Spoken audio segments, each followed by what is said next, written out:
నీ సేవలో ఎదురైనా ఎన్నో సమస్యలలో నా బలమును చూచుకొని నిరాశ చెందితిని.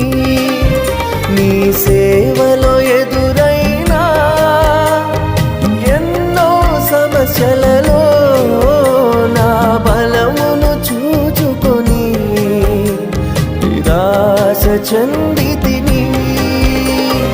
భారమైన ఈ సేవను ఇక చేయలేనని అనుకొనగా, భారమైన ఈ సేవను ఇక చేయలేనని అనుకొనగా, ప్రధాన యాజకుడా యేసు నీ అనుభవాలతో బలపరచితివి.